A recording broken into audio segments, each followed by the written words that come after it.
오늘 말씀의 제목은 다 같이 원수를 사랑하라. 원수가 누굽니까? 지난주일은 부활절이었어요. 이제 우리는 부활된 삶을 살아야 축복을 받습니다. 첫째로 부활된 삶을 저는 왼수를 사랑하는 거. 주보에 보면은 이런 내용이 나와 있어요. 고릴라를 잡으려면 아프리카에 가야 하는 줄 알았습니다. 그러나 생각을 바꾸었습니다.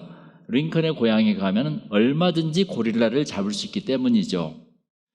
변호사 시절 링컨을 애송이 시골뜨기라고 모욕하던 에드윈 스탠턴은 대통령 선거에 출마한 링컨에게 깡마르고 무식한 사람이라고 비난했고, 링컨이 대통령에 당선되자 국가적인 재난이라며 가장 많은 독서를 퍼부었어요. 이렇게 나를 힘들게 하는 사람을 어떻게 링컨은 대했을까요? 대통령이 된 링컨은 많은 사람의 반대에도 불구하고 스탠턴을 국방부 장관에 임명했답니다. 그러시면서 원수는 마음속에 없애야 돼. 사명감에 투철한 스탠턴은 국방부 장관의 적임자야. 1865년 4월 링컨의 죽음에 가장 슬퍼했던 사람은 놀랍게도 에드윈 스탠턴이었습니다. 링컨을 고릴라라 비난했던 스탠턴은 말했어요. 링컨은 인류 역사상 가장 위대한 통치자입니다. 라고. 할렐루야. 너무 감동적이죠. 자신을 고릴라라고 비난했던 스탠턴을 대통령이 된 링컨은 어떻게 했죠? 바로 국방부 장관으로 임명을 했어요. 1865년 4월 링컨의 죽음에서 가장 슬퍼했던 사람이 바로 놀랍게도 에드윈 스탠턴이었다는 것입니다.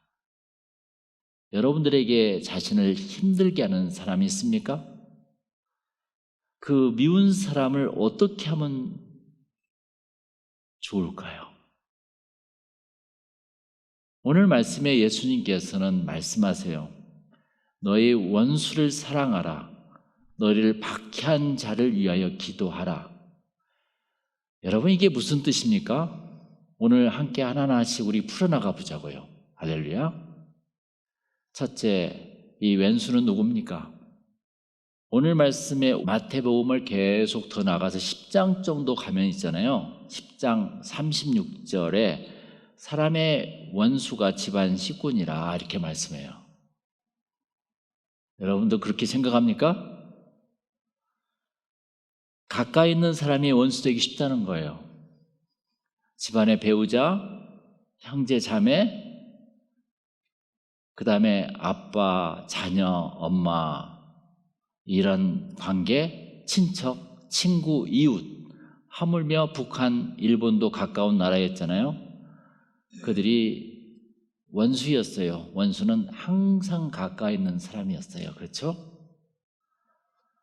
원수는 헬라어 성경에는 에크트로스라고 미운 자, 싫은 자라는 뜻이었어요.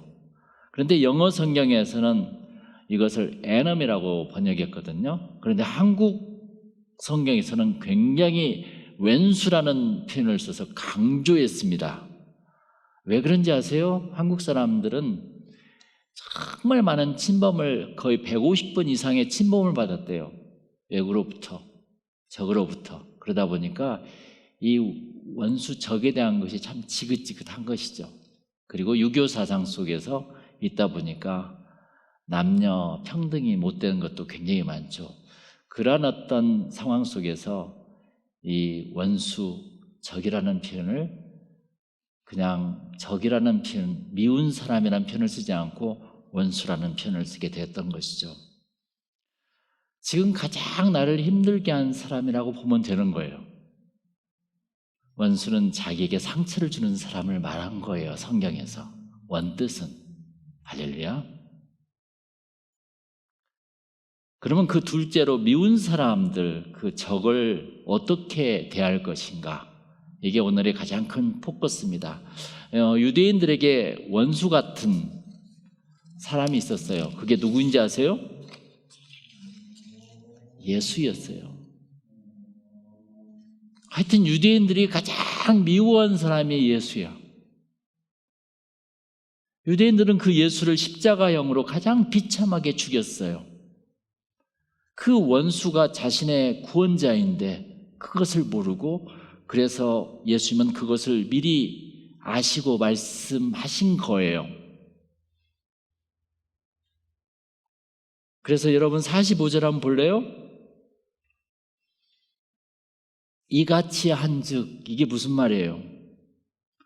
원수를 사랑하며 박해자를 위해서 기도하는 사람, 이런 행위, 이런 삶, 이같이 한즉 하늘에 계신 너의 아버지의 아들이 되리라 그랬습니다. 예수님께서는 미리 이미 아시고 이게 하늘에 계신 아버지의 아들의 일이야. 예수님은 자신에게 채찍을 가했던 원수들을 사랑하셨고 박해자들을 위해서 십자가상에서 기도해 주셨습니다. 그러면서 누가복음 23장 24절에 아버지 저들을 용서하여 주시옵소서, 자기들이 하는 것을 알지 못함이니이다, 이렇게 기도하는 거죠. 알지 못하니까. 이것이 하나님 자녀의 부활된 삶의 모델을 보여주고 계시는 것입니다. 할렐루야. 여러분 45절에 참 이상한 성경 구절이 있어요. 거기 우리 다 같이 다시 한번 읽어볼까요? 45절 시작. 이같이 한즉 하늘에 계신 너희 아버지의 아들이 되리니 이는 하나님이 그 해를 악인과 선인에게 비추시며 비를 의로운 자와 불의한 자에게 내려주심이라 그랬어요. 여러분, 비가 불의한 자에게는 안 옵니까? 막 러시아는 비가 안 와요? 아니 북한에는 비가 안 와요? 아니 그리고 미운 사람 집은 비가 안 와요? 하나님은 똑같이 밝은 태양의 빛을 주시고 의로운 사람이나 불의한 자나 똑같이 비를 내려 주신다는 것입니다. 이처럼 미운 자를 사랑하는 자와 똑같이 사랑하라, 이렇게 말씀하고 계신 거예요. 할렐루야. 오스왈드 챔버스라는 유명한 목사님이 계세요. 그분이 쓴 책 중에서 하나님께서는 우리가 사랑스러워서 우리들을 사랑하는 것이 아니라 그것이 그분의 속성이기 때문에 우리들을 사랑하신대요. 하나님은 미움을 몰라요, 한마디로. 그런데 인간은 죄가 들어와서 사랑을 다 쫓아냈어요. 나에게는 미움이 있는 거라, 인간에게는 죄가 있는 거라. 그런데 하나님은 죄가 없으시기 때문에 하나님은 미움을 몰라요. 그래서 우리를 사랑스러워서 우리를 사랑한 것이 아니라 그분의 속성이기 때문에 사랑한 거예요. 얼마나 대단한 것입니까? 그러면서 이 오스왈드 챔버스는 믿음은 하나님의 능력이 아니라 하나님의 성품에 대한 완벽한 신뢰이다. 하나님의 능력만 확신한다면 우리는 믿음을 놓칠 가능성이 많다. 하나님의 성품을 신뢰함으로 성령 안에서 기도하라 그랬습니다. 예수를 믿는 자는 세상 사람들과 달리 하나님의 사랑의 속성을 갖게 되는 것이에요. 할렐루야. 그래서 우리들은 세상 사람들과 수준이 다르고 퀄리티가 달라요. 그래서 예수 믿는 우리들은 세상과 원리가 다르고 목표가 다르고 가치관이 다르고 속성이 다른 거예요. 여러분 어떻게 다릅니까? 44절에 너희 원수를 사랑하며 너희 박해자를 위하여 기도하는 사람이 바로 예수를 믿는 사람들입니다. 그래서 예수님의 제자가 되는 것은 원수까지도 사랑하는 사람이 되는 것이에요. 그 원수가 누구라고요? 내 가정에 있어요. 내 직장에 있어요. 그들을 어떻게 하면 사랑할 수 있을 것인가? 세상 사람들은 원수를 사랑하기가 참 어렵습니다. 사실 미워하면 그 사람의 목소리도 듣기 싫고요, 얼굴도 보기 싫어요. 그리고 그 사람이 사는 동네도 가기 싫어요. 이것이 인간의 본능입니다. 그러나 예수님은 나에게 상처 주고 힘들게 하는 사람도 받아들이고 사랑하라고 오늘 말씀하신 거예요. 할렐루야. 그게 어떻게 가능할까? 가능하니까요. 그런데 우리들의 마음속에서는 아니 왜 꼭 나를 미워한 사람을 사랑해야 돼요? 이런 항상 이 뇌 속에서는 그런 생각이 들어요. 잘 생각해 보세요. 미운 사람이나 원수는 대부분 자신이 만들어요. 상처를 주고 나서 그 사람은 상처 준지도 모르고 그렇게 살아가고 있어요. 상처를 받은 사람이 그 사람이 미운 거예요. 상처 준 사람이. 할렐루야. 예. 그러니까 내가 만드는 거예요. 상대가 만든 것이 아니에요. 자신의 마음 그릇에 사랑이 고갈될 때 미워지는 것이 많습니다. 왠지 내가 굉장히 건조할 때 내 마음이 그때는 더 미워지는 거죠. 그래서 사랑이 넘쳐 흐르는데 미워질까? 여러분 생각해 보세요. 내 마음 그릇에 사랑이 가득 차고 넘칠 때에는 나를 힘들게 하는 행위도 애교로 봐주는 것이에요. 사람들은 자신의 마음 그릇에 사랑이 고갈될 때 상처받기가 가장 쉬운 것입니다. 그래서 모든 것은 마음먹기에 달려 있습니다. 원수는 내 밖에 있는 것이 아니라 어디에 있다고요? 내 안에가 있는 거예요. 그래서 에이브라함 링컨은 원수는 마음속에 없애야 한다는 말씀을 했던 거예요. 이것이 원수를 갚는 일이지 않겠는가? 내 마음에 공한 마음이 있어요. 얹혀 있어요. 미운 감정이 내 마음에 저장되어 있으면 반드시 상대를 미워하는 것이지 그 사람이 미워서 못생겨서 미워한 것이 아닙니다. 그 마음의 그릇을 사랑으로 가득 채워야 미운 감정이 어떻게 되죠? 들어올 수가 없게 되어 있습니다. 원수는 내 마음속에 없애야 없어지는 것입니다. 내 마음에 있는 미운 감정을 내려놓고 사랑으로 가득 채워보자고요. 그러면 모든 세상이 원망의 눈이 아니라 어떻게 되죠? 사랑의 눈으로 보인다는 것입니다. 우리는 상대방의 사정도 모르고 자기 입장에서 판단할 때가 참 많습니다. 어떤 사람이 직장에서 위 상사에게 크게 야단을 맞았어요. 솔직히 잘못도 하지 않았는데 너무 무안하고 사람들 앞에서 야단을 맞아가지고 이해가 안 됐던 거예요. 그래서 그날따라 목사님이 그렇게 설교를 했기 때문에 저 사람이 나한테 그럴 만한 이유가 있지, 무슨 일이 있을 거야 하고 그를 위해서 기도해 주었대요. 그래서 1주일, 2주일, 3주일 지나면서 무엇인가를 알게 됐어요. 왜 그 사람이 화를 냈는가? 그 상사가 이혼당했다는 것을 알게 되었답니다. 소문을 들으면서. 그러자 완전히 그 상사가 다르게 보이더래요. 어떻게 해요? 불쌍하게 보이더래요. 그가 왜 이렇게 신경질적으로 변했는지를 이해하게 됐답니다. 그때부터 자비를 베풀고 평안한 삶이 되도록 그를 도와주었대요. 같이 식사도 하자고 하고 같이 가서 위로도 해주고.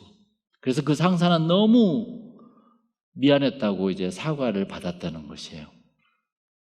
그 사건을 계기로 그 상사와 친해졌고 자신의 일이면 무엇이든지 책임을 지고 변호를 해주더라는 것입니다. 할렐루야. 그렇게 다른 것이에요. 원수를 사랑하라. 박해자를 위해 기도하라. 어떤 사람이 기대에 부응하지 못한다면 대부분의 경우 그럴 만한 이유가 있겠지라고 생각하면 돼요. 그들은 고통의 짐을 지고 최선을 다하고 있는데 질책하면서 그들에게 또 다른 짐을 지워줄 필요가 없잖아요. 우리는 서로 간에 그렇게 손가락질하고 서로 간에 미워하고 힘들게 하는 경우가 많습니다. 또 다른 짐을 지워줄 필요가 없잖아. 힘든데 기다려주는 거야. 그러면 좋은 소식이 와요. 할렐루야. 상대방이 힘든 이유를 모르는 것은 내 안에 사랑이 부족해서예요. 솔직히 그 사랑이 넘칠 때 전도도 되고 옆에 사람도 치유가 되는 거예요. 나에게 힘들게 했던 그들의 사정을 알아본다면 더 많은 용서가 될 것입니다. 여러분, 상대를 사랑의 눈으로 바라보는 것이 참 중요해요. 비판하고 비난하고 선입견을 갖고 말하고 그렇게 하지 말고 그들을 알 시간을 가져보세요. 하나님께서 우리들에게 힘든 사람을 보내준 것은 비판하고 판단하라고 보낸 것이 아니라 그들을 도와주어서 치유하라고 보낸 뜻이지 않겠습니까? 자비를 베풀 때마다, 잘못을 배려해 줄 때마다, 그래도 믿어줄 때마다 그 사람에게 소망과 치유를 회복시켜 주는 것입니다. 할렐루야. 그러면 있잖아요, 제가 팁을 하나 드릴게요. 어떻게 하면 그 미운 애를, 미운 아빠를, 미운 엄마를, 미운 남편을, 미운 아내를, 미운 이웃을 사랑할 수 있을까요? 링컨처럼 적을 만드는 마음, 남을 미워하는 마음을 없애는 방법은 무엇일까? 딱 하나예요. 내 안에 주님이 들어오시면 돼요. 예수가. 그게 사랑이야. 그게 성령입니다. 참 신기해. 내 안에 예수가 들어오면은 자꾸 예수가 생각나고 기도가 해지게 되고 찬양해지게 되고 성경을 보고 싶은 마음이 들게 되고 왠지 옆 사람이 그냥 좋아. 따뜻하게 해주고 싶어. 그게 바로 성령이라는 것입니다. 할렐루야. 그러면 저 사람이 왜 그럴까? 참 이해가 빨리 와요. 나에게 성령이 올 때. 그 적을 이해하면 적과의 동침이 일어나요. 신기한 기적이 일어납니다. 그 적 안에 내가 찾고자 하는 보물과 꿈과 비전과 배우자가 다 들어있다는 것입니다. 할렐루야. 그래서 기도하면은, 그를 위해서 기도하면은 성령이 오고, 성령이 오시면 나에게 은혜가 생기고 그때부터 사랑의 눈이 생기는 겁니다. 이게 하나님께서 우리에게 주신 비법이에요. 그래서 원수를 사랑하는 비결은 자기 마음속에 미운 원수를 없애는 것입니다. 할렐루야. 이것이 부활된 삶이에요. 여러분 TV에 좀 보면은 오은영 씨가 나와서 상담을 많이 해주죠. 그랬을 때 그 이야기 속에 가만히 들어보면 딱 공식은 하나예요. 사람이 상처가 생겼다는 거라. 사람들은 상처가 생기면서 뭐가 들어오냐면은 그 상처를 벗기고 싶고 그 상이 없애고 싶은 욕구가 생기는 거예요. 욕구. 그 욕구예요. 인간의 욕구는 정말 여기 밑빠진 독처럼 채워지지가 않아요. 솔직히. 그 욕구를 어떻게 채우려고 하냐? 사람들은 하나님과 성령을 통해 채우려고 하지 않고 대부분 사람들은 예수를 모르니까 상대방을 통해 채우고 싶은 거라. 계속. 그러니까 상처받은 아이는 엄마를 통해 채우고 싶은 거예요. 그러니까 엄마를 막 학대해. 왜 그렇게 안 해주냐고. 그리고 엄마는 너무 애가 막 난리니까 막 더 상처받아서 애가 왜 그런지 모르겠다고 두들겨 패기도 하고. 그래서 아이들이 총기 사건이 일어나고 있잖아요. 어른들이 아이들을 폭행하게 되고 무엇인가 내 욕구를 채우려고 다 배우자를 보고 내 욕구를 채우려고 이웃을 보고 직장에 가서 내 욕구를 채우려고 직원들을 보니까 학대를 하게 되는 거라. 절대 인간의 욕구는 채워지지 않아. 상처에 대한 욕구를 치료받기 위해서 인정받고 싶어하고 저도 참 그런 적이 많았었죠. 그게 인간인 거라. 그것을 하나님의 성령을 통해서 해결해야 돼요. 그러면 깨끗해져요. 할렐루야. 내 마음속에 그것을 뽑아내야 돼요. 그러려면 하나님의 성령이 내 안에 오셔야 돼요. 할렐루야. 모든 것이 깨끗해져요. 그러면 자녀들도 성령의 은혜를 통해서 깨끗해지고 은혜를 받게 되고, 엄마 아빠가 좀 달라졌어, 그런 말을 해요. 그러면서 자기의 닫혀있던 문을 서서히 열기 시작해. 그러면서 왠지 자녀들이 자고 있을 때 살짝 들고 들어가서 자녀가 정말 원했던 것을 해주는 거라. 야, 너 이거 갖고 싶어 했지. 야, 너 이렇게 하기를 원했었지. 자녀들은 잠을 자는 척하면서 다 보는 거라. 이게 전부 다. 자녀들은 얼마나 부모가 크게 보인지 아세요? 너무 자세히 디테일하게 다 보여요. 부모가 싹 지나가면은 자녀들은 그 마음까지 다 읽어. 왜? 자녀들은 엄마 아빠를 사랑하니까. 직장에서도 그래요. 상사가 싹 지나가면 있잖아요. 그 찬바람이 금방 느껴지는 거라. 왜? 직장인들은 상사에게 얽매여 있기 때문에. 노예가 주인이 확 지나가면 부들부들 떨잖아요. 노예와 주인은 대화가 없어요. 그게 노예와 주인의 관계입니다. 마치 대화가 없어지면 그런 관계가 되는 거예요. 사랑은 서로 대화하는 거예요. 아, 그랬었구나. 미안하다. 저도 작년부터 얹혔던 많은 것들이 서서히 풀리고 있다는 것을 느껴요. 할렐루야. 우리 다 같이 풀어지는 하나님의 성령의 역사가 오늘 말씀에 왼수를 사랑하는 그런 역사로 일어나길 다시 한번 축원합니다. 기도하겠습니다.